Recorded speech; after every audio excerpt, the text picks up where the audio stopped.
What's up, guys? It's Seth back with another Defense Wins Fantasy off the heels of the NFL Combine, day number 1. I was there, man. I saw it happen.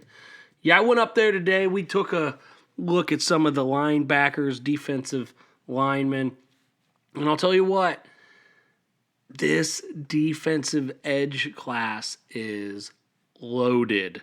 And it just made me feel even more so watching these guys live in Indianapolis. But we're going to get to that. First and foremost, I feel like we need to have a little bit of a conversation regarding Jalen Carter and the issues that he is now under. As the Combine rolled into town, Jalen Carter was announced that he had a warrant out for his arrest on 2 different charges dating back to the awful accident that killed one of his teammates earlier in the year, where basically the long and short of it is he lied to the police regarding where he was at, being involved around that accident, so on and so forth. So there's some, I think, reckless endangerment type charges. Either way, not a good look. Bad timing, absolutely, but it's not like it's draft night. I'm sure that they will have a little bit better understanding on all of this going forward by the time the draft comes around for his sake. Now, obviously, he isn't being charged with anything regarding, the deaths of the teammates and whatnot. It's just more so that, from what it sounds like, the rumors coming out, allegedly they were drag racing each other.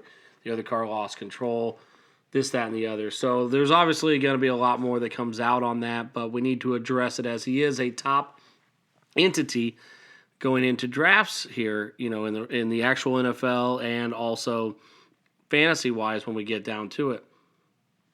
You never want to, talk about negative, sad situations like this, but it is part of what we have to do to understand what that means. More so than anything, it's going to be his draft capital and how this plays out. I think it's less concerning as far as for the NFL teams. If I was an NFL team, the incident is a terrible accident. It's something where they were being stupid and immature, this, that, and the other. But the part that I'm more concerned about if I'm investing high draft capital in a player like this is the lying to the police in the first place, backtracking with all of that, makes me a little bit more uncomfortable probably doing that. Both of them make me feel uncomfortable, but you stack one on top of the other, we're going to have to see what this ends up playing for.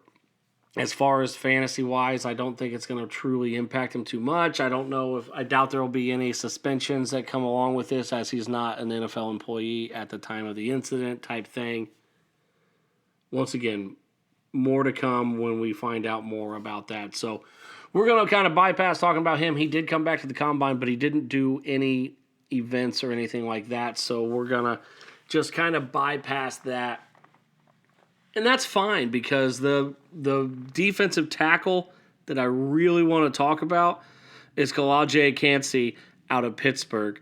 Now, everybody's losing their mind on this dude now. Absolutely, they are. You know why? Because the dude went out and at 281 pounds ran a 4.67 40-yard dash, the fastest ever ran by a defensive tackle. He's been compared to some very impressive defensive tackles as of late. An undersized defensive tackle who's very explosive and productive, kind who lacks that prototypical size, makes people maybe think he'll drop down the boards. Went to Pittsburgh, sounds a lot like Aaron Donald. Yes, that's the link that everybody's making. Slow it down. Once again, Aaron Donald is a generational talent type guy. Not to say that Kancey can't get there. And, he does have some impressive stats on the field. It's not just, the underwear Olympics type of guy. He's had 14 and a half sacks in 20 7.5 tackles for loss in the 2 years as a full-time starter for Pitt. He's got a fantastic first step burst, and he has great contact balance. He's very good at winning early against interior blockers that might be a little bit uneven or off their if they're leaning into him. He's got great change of direction. His quickness is good. He comes up the middle hard. He's very fast in the B gaps and A gaps, kind of pushing. And he just explodes. He's got that high energy, high efficiency, and then he's got that great kick to get to the quarterback on that second effort. Once again, there's the lack of prototypical size. We've seen that can be an issue, also can not be an issue in some cases. But you get concerned that bigger guards might be able to manhandle him a little bit, especially at the NFL level. He's not long, so he's only 6 foot tall, so he doesn't have long arms. And, he's not always great with keeping vision on the field. He kind of will try to fight through stuff, ducking his head, not being aware of where the ball is, where the ball carrier is, having issues there. But I'm going to be honest, a D tackle, 280-pound dude running a 4.67. Holy cow. He did nothing but help his draft stock. And with the Carter stuff, that's going to make people a little bit more uncomfortable with him. Not to say that Kancey's going to take over. No way, in my opinion. But as far as fantasy goes, he's very, very intriguing. He's a person that could be explosive, can get those sacks, get those big point plays. I'm very interested to see where he ends up and where we might be looking at him getting drafted in rookie drafts in a few months. Mozzie Smith was another guy I really was interested in looking at. Unfortunately, he did no events. So I was a little bummed about that because he is a monster of a man at 6'3", 337 pounds. I really was a little bummed to see him not on the field, but it's a different world. People are protecting themselves. People are protecting their draft capital. And you could go out there and not show up very well. And that is something that I personally think Jacqueline Roy out of LSU did. 6'4", 315 pounds. Big dude. But man, I wasn't too high on him after watching him on some of the drills. He's high on his breakdowns. He doesn't keep his weight over his feet with some of the, shifting, moving drills. He did have quick acceleration at the end of his reps, but all in all, his drills just seemed sloppy. He didn't have effort when they were doing swim moves, and I don't know. It just didn't give me good, comfortable vibes as a guy that you could probably start as a D tackle in D tackle available leagues. That's the only type of league that you would be interested in Roy in at all. But to me, he doesn't have good lower body bend. He doesn't seem to be able to anchor as deeply as teams probably would like to.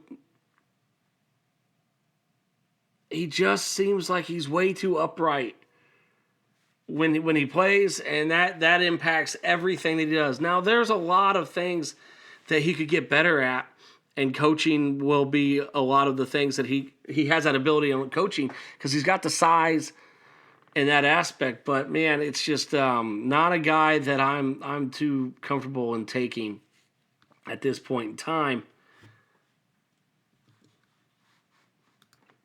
But one other D tackle that I really want to talk about is Brian Breesy out of Clemson. Now, this guy, if you know anything about this dude, he has had the worst roll of the dice since going to college. He's torn his ACL. Last year, he had like a kidney infection, then a really bad respiratory infection. Just a litany of sicknesses, like illnesses this last year, not necessarily injuries, that really impacted his play, impacted his ability to keep weight on, impacted everything.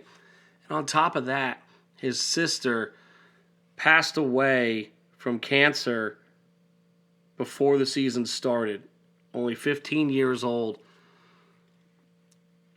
To say that this guy has gone through adversity is saying very, very, very, very underplaying what has gone on in this guy's life. But looking at just an actual understanding of the athlete, of the player, of his opportunity at the next level, this dude's 6'5", 298 pounds, which he even said he was a little upset that he was at that weight. He felt like he should be over 300 pounds, which obviously is not too bad to do. But he ran a 4.8640 at 300 pounds, 6'5". 1.71 10-yard split. That's the explosive metric there. A little bit outside of the edge rusher elite status, which is like 1.6 something. So he's just outside of that, but that's for edge rushers. We're talking about a D tackle here. He had a 29-inch vertical jump. Pretty good for a 300-pound dude. He was one of the top recruits coming into the 2020 class. And then, like I said, he has just been brutally injured and had so many bad things that's happened to him. Honestly, to the point where I was just like, I didn't feel good about the guy going through all of my understanding and my basically my tape. But at the combine, I mean, he just had great burst, really strong lateral movement. Obviously, he has the injury histories and things like that. But man, he really, you could see that he looked like one of the best players on the field during drills. He didn't have the fastest 40 as a D tackle. Okay, it's a D tackle. But the movement he was flowing through all of the drills with just told me that this dude is an athlete. It's very natural, and I'm now back interested in to see where Brian ends up. I'm very interested in seeing what kind of scheme he gets put into. There's a lot of them out there that I think that he'd work very well in. He's definitely a team-oriented guy, and he's playing for more than himself at this point in time. Like, it just feels like he understands how precious things are and how much he has to work in order to get to where he wants to be. I don't think that he's going to be a guy that's going to mail it in, down to down. He's going to have that motor turned on every down. So I'm actually pretty excited about him and to see where he might end up going. But now we'll go ahead and move on to some of the defensive ends, edge rusher type guys.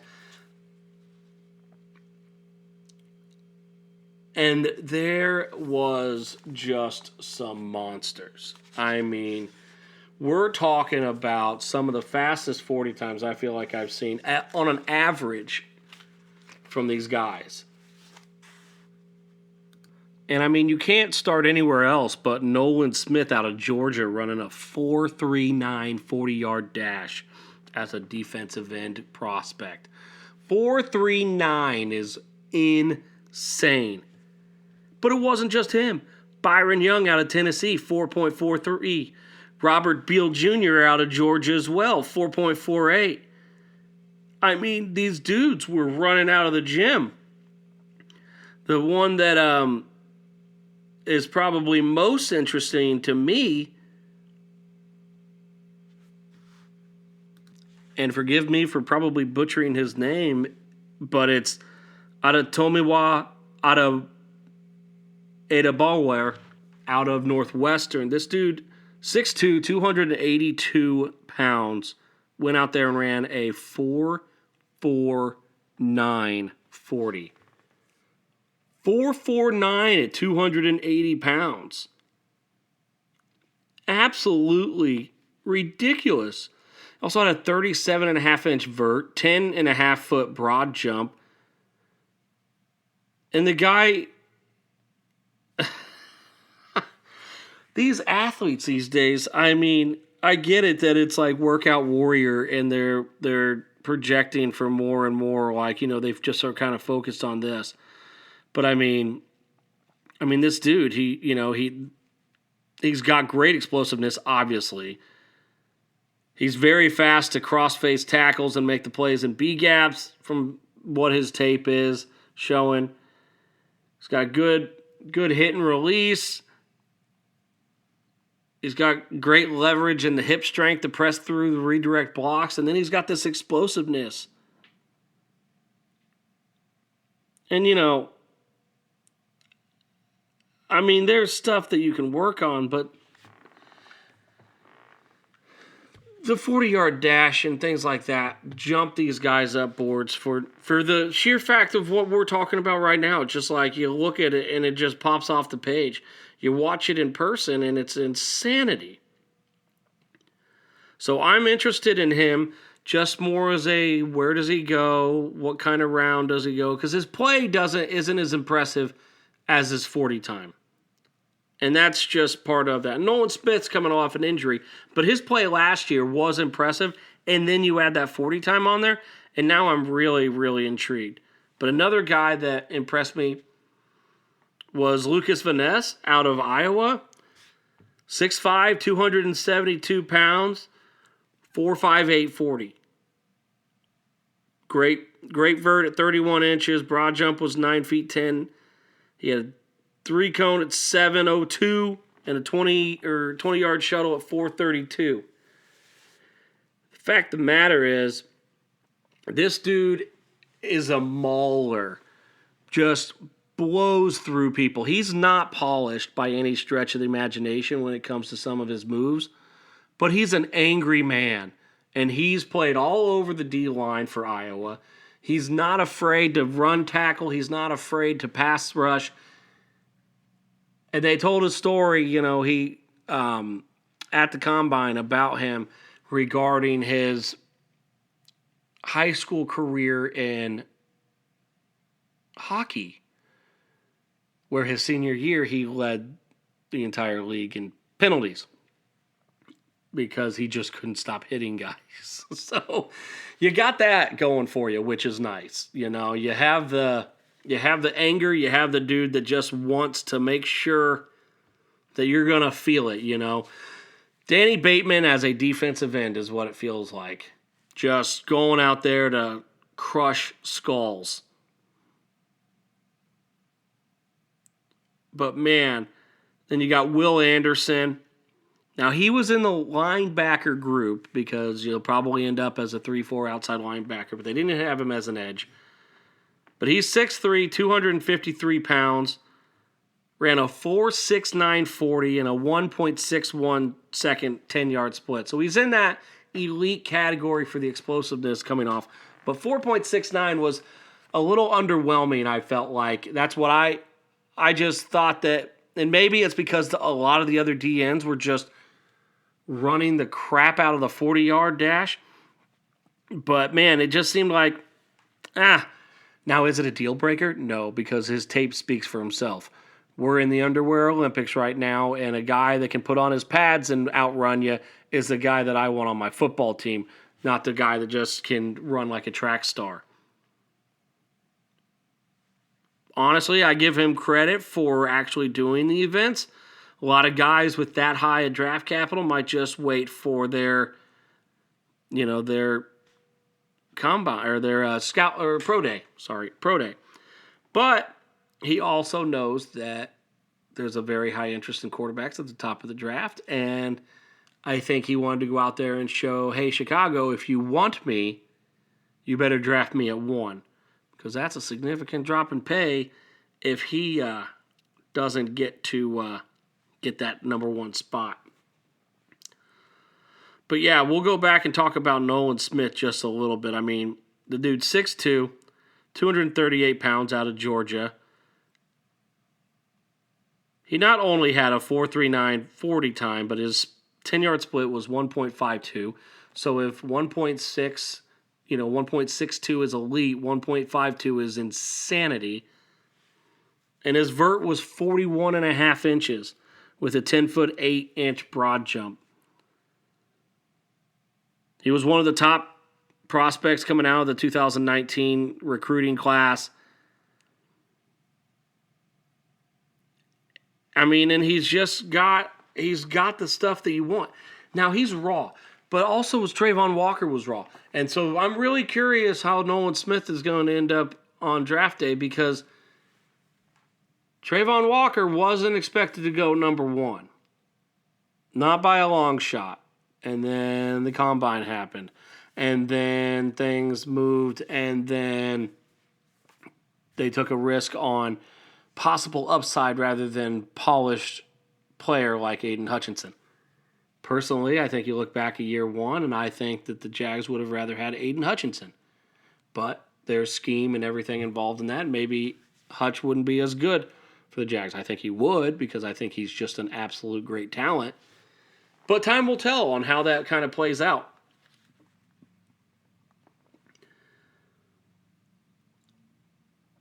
The one guy that I haven't talked about yet that I was very intrigued to see was Andre Carter out of Army.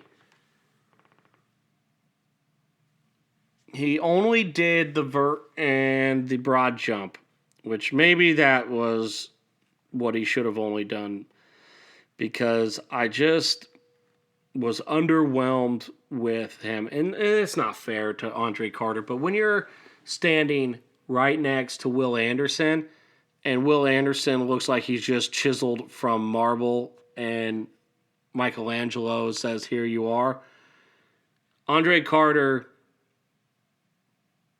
just looked like a guy compared to a Will Anderson type of physique. I get it. He's had great production, not this year, but the previous year. And I'm just wondering if something has happened. Because in 2021, he had 15.5 sacks. Just outstanding. But he basically just completely fell off the rails this year as far as production goes. But he came out and he jumped 30-inch vert, 9'1" broad jump. Just didn't seem right. Didn't feel like it was there. Curious to see what his pro day, but just overall appearance, overall watching him walk around, how he felt, how he kind of carried himself, it makes me a little nervous about him. I was a guy that was pretty high on him. I wanted him to be kind of one of those late sneaky guys you get, and he's got the consistency, he's got the drive, he's got the determination, he's got the work ethic from Army. I'm a little bit more nervous about how that's going to play out. I think that he's also probably gone from maybe a late second to third round draft pick to even late fourth, fifth round kind of guy. Maybe not that far. Maybe I'm completely overreacting. But with my eyes, he didn't pass the vision test for Seth. Just did not. But we'll see. We'll see how things shake out. There's pro days ahead. That'll kind of do it for right now. I've got a lot of still processing. I'm sure I'll continue to talk about this. And next week we're going to go over the linebackers and really kind of dive into there. There's some good. There's some bad. There's some guys that I wish that were a little bit better, but maybe because they weren't as good, it'll end up putting them in a better situation when it comes draft time. Because at the end of the day, I'm not worried about when they get drafted. They worry about that. They worry about their money. I'm worried about what scheme they're going to be drafted into, because we're talking about fantasy, baby, and that's what matters. So, until then, enjoy the combine. It's worth watching on TV. It is the Underwear Olympics, but you know what? You can pick some stuff out, and you can really start to understand why defense wins fantasy. We'll see you next week.